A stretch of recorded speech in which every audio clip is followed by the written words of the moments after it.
Are you as close to God as you are to my bumper? A collection of personal memoirs on faith, written and narrated by Patricia Edwards. Copyrighted 2013. Chapter 2. It is what it is. While the old cliche, "it is what it is," can sound a bit callous to some folks, it resonates the strength of one word to Charles's heart and mind: acceptance. The willingness to tolerate a situation without complaint, no matter how difficult or unpleasant, knowing that we are never truly in control of circumstances or the people around us. Charles Moore was born the third eldest child of 9 in Orangeburg, South Carolina. The family later moved to the Bronx, New York, where he and his siblings were raised. A family of this size made the periodic sibling rivalries, along with each of their personal wants and needs, sometimes difficult. Through their ups and downs, one sure thing stood firm: their mother. Her love and guidance always steered her children to a state of gratitude and appreciation for what they had, along with their individual gifts and abilities. This realization minimized their troubles whenever they had them. Between the ages of 7 and 15, Charles intermittently attended services between a Baptist church where he lived and a Catholic church where his cousins lived. The ambiance and practice between the two denominations were vastly different. The Baptist church was bright and luminous, with clear-sided windows, and services were spoken in English, which prompted a profound attachment between the Word and Charles's heart. The Catholic church was completely different. Dimly lit, the windows were stained glass, Mass was conducted in Latin, and the act of confession frightened him the most. All in all, an unfortunate barrier existed between the Word and Charles's heart. As one might imagine, Charles's beliefs were divided between the two practices of faith, but as he matured, his beliefs became a synthesis of the two. No matter where he attended a church service, Charles enjoyed and digested the Word of God. In fact, he and some of his friends founded a church choir called the Young Samaritans. Along with singing in church, they sang on their street corners, and they strived to live righteously by visiting the sick and helping the elderly with laundry and grocery shopping.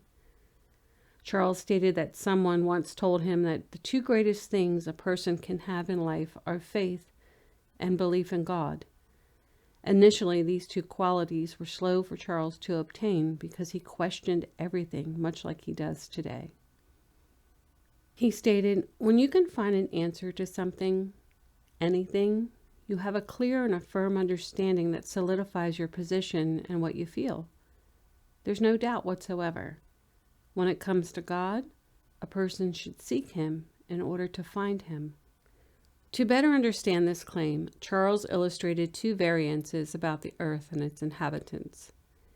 He said, "The Bible informs us about creation in Genesis 1:14, and God said, 'Let there be light.'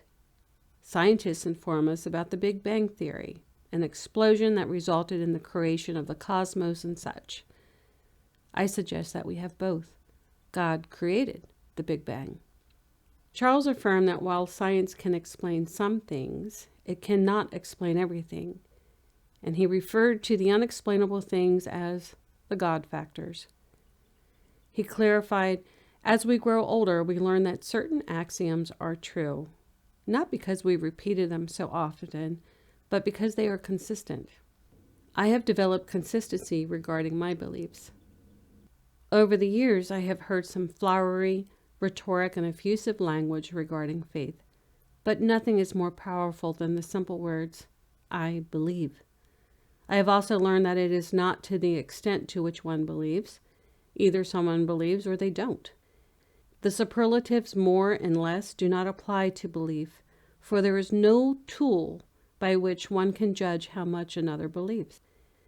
The Bible shepherded Charles on how to live life and treat others, substantiating that life is a gift from God, and we are not to abuse it or each other. God equipped Charles with a core set of principles that not only taught him to recognize the frailties and commonalities we all have with one another, but they have had a positive effect on his role as a son, husband, father, brother, and friend. He explained, "We do not exist in vacuums or silos. We are connected to those whom we like and dislike, and we don't form our relationships on our own. Occasionally, people and events are presented in our lives as a test. These tests are catalysts designed to lead us to places that we might not otherwise go, such as an emotion, an opinion, a choice, a reaction, or physical location."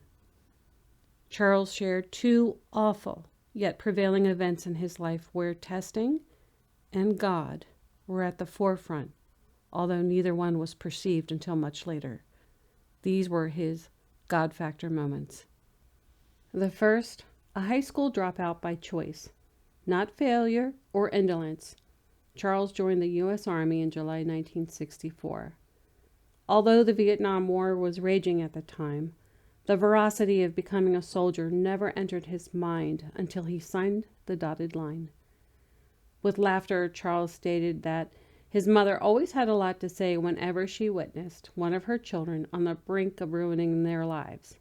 And in this case, she had a lot to say to him. He joined the Army to escape the emotional shame of being a high school dropout. So while serving, he attained his General Educational Development certification. One of the lucky ones, he survived the Vietnam War, and in June 1967, he received an honorable discharge. Without a plan for his future, Charles floundered and fell into the wrong crowd during the midst of the drug epidemic in New York City. Succumbed to the use of drugs himself, he expressed that he reeked of foulness. He grabbed at the potential to make money, huge money, even when it meant illegal money.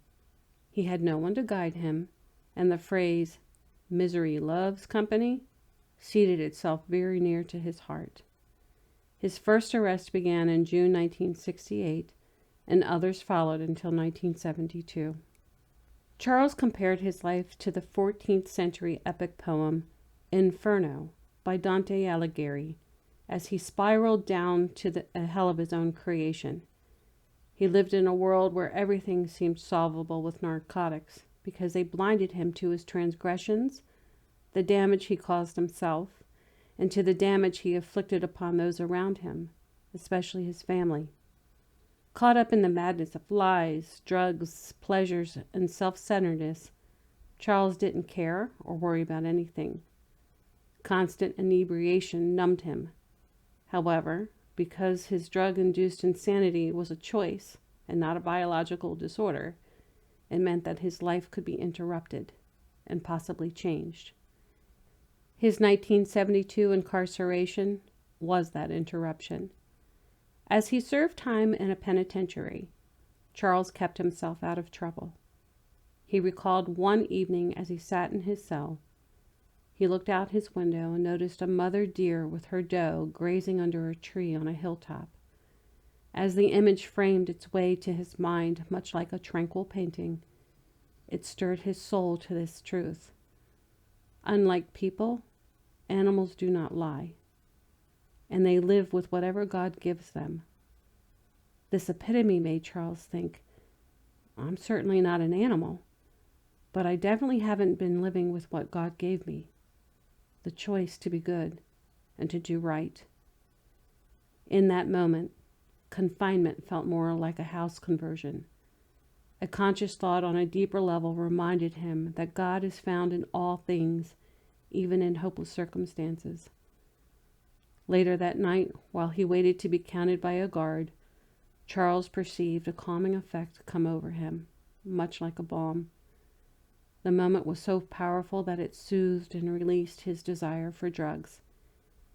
He stated, "For the first time in years, my mind was free. I was able to examine my life clearly and analytically. The saying God will never give you more than you can handle is true." Charles served his remaining sentence without incident. He attended church, sought forgiveness, and became moral. In January 1973, he was released. Back in society, Charles focused on being the productive man he knew God made him to be. The other God factor occurred on August 3rd, 1979, when death, the great intruder, cast Charles, his mother, and their entire family into a select community that they were not prepared for. A community of loss, sorrow, and void. Charles's younger brother Eric was murdered at the age of 15. What unnerved Charles the most was how the news of Eric's death was delivered to him. His mother's young neighbor, Charlene, phoned him at his Brooklyn home and frantically announced, "Your brother Eric is dead, and your mother is with him." Then she hung up. Charles knew that her intention was to do the right thing, but the manner in which she delivered the message emotionally destroyed him. Shocked and confused, a mad rush of emotions ran through his mind, landing him in the pit of intense rage. His next thought was revenge. Someone had killed his brother, and he was going to kill them. Emotionally prepared to spend the rest of his life in jail, Charles grabbed his .357 Magnum handgun, loaded it, and headed to the subway on a mission to find his brother's killer. The normal hour-long ride on the subway from his Brooklyn home to the Bronx seemed almost instantaneous. Charles hardly remembered the ride itself, but he remembered that everywhere he stepped, people moved and gave him a wide berth. He stated that his facial expression and his demeanor must have shouted, "Get out of my way." In the Bronx, he took a cab to his mother's home and met up with sweet Charlene. She informed him that his mother was at the Sheffield houses with Eric. Charles walked there in a daze, almost outside of his own existence, as if someone else had control of him. Once in the apartment, all he saw were police officers swarming around with cameras, notepads, and crime tape. Off in the distance, he heard his mother's sobs, and he made his way to her. As he approached, he absorbed the visualization of his brother's lifeless body lying on the bed where he took his last breath. Eric's eyes were partially closed, and an expression of agony was etched on his mouth. With no pretense in hiding his anger and a loaded .357, Charles just stood frozen. A moment later, he walked over and stood next to his grieving mother. Then suddenly, from out of nowhere, the mission for retribution ceased. A higher calling of selflessness entered his heart and calmed his mind. The divine qualities of composure, calm, retreat, and acceptance came over him. Charles became the pillar of support and strength that his mother needed more than ever. A moment later, the police captain walked up, placed his hand on Charles's shoulder, and said, "Take your mother home. We'll handle this." The loss of his brother was the greatest moment of grief for both him and his mother. There were no words to express her pain then or now. Charles professed, "No parent should outlive their child. When a child is tragically lost, the natural order of the universe, it's just out of balance. Back then, I felt that God was testing me, my mother, and our family. With what? I'm not sure. I'm sure if you spoke with each and every one of my family members, they would give a different answer to that question. One thing for sure was this: our grief was proportioned to our loss, no more and no less. We survived the pain knowing that God doesn't give a person more than they can handle, and if it could have been any other way, it would have been." With dignity and grace, Charles also stated, "Though I acknowledge Eric's death as a time of immense suffering and struggle, I also acknowledge it as a time of blessing. Not only did my family and I remember that God is in control of events at every stage, but we became more appreciative of each other and of life in general. So we cried and we laughed at the times we all had with Eric, and we each missed him in our own way." Charles's personal trials and tribulations have firmly brought him to the conclusion that no one lives a life in a smooth or straight line from point A to point B only to finish with the result of success and recognition of God. Instead, all of humanity experiences moments of psychological and spiritual highs and lows, twists and turns, transitions and times out, all while continuously moving forward, much the way a leaf blows in the wind, metaphorically speaking. He added, while the result to each and every predicament can sometimes be gentle, abrupt, comfortable, or uncomfortable, it will only be revealed on God's term and timing. The question is, will we recognize him when it happens? On this topic, existentialists may want to assert that a person could not have escaped their fate, or that they were doomed to wind up where they did because they were free individuals responsible for their own actions. Charles begs to differ.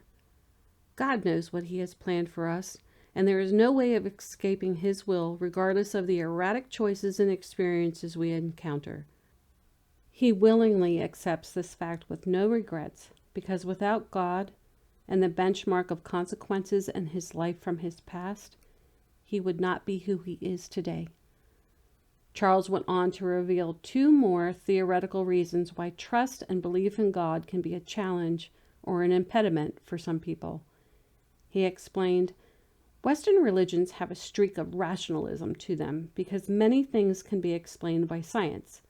Unfortunately, this marginalizes God. Then we have one of the biggest hindrances to man, our superficiality, another crutch for our insecurity. Rather than saying to the world, "Hi, I'm John," and leaving it that way, we go on and on about how much money we make, what we're buying, what we've bought, what we drive, or how big a house we have. Tooting our own horn is actually a symbolic gesture of an act in order to have an identity, which is equivalent to a small child hiding in a closet crying. The behavior is not pure. It is an act of profound materialism, and there's nothing good or godly about it. The toughest lesson with the greatest reward has been to not judge others.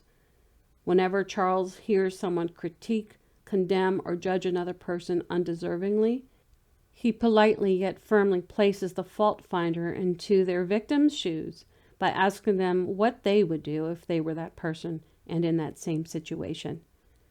As for vengeance, it truly belongs to the Lord and no one else.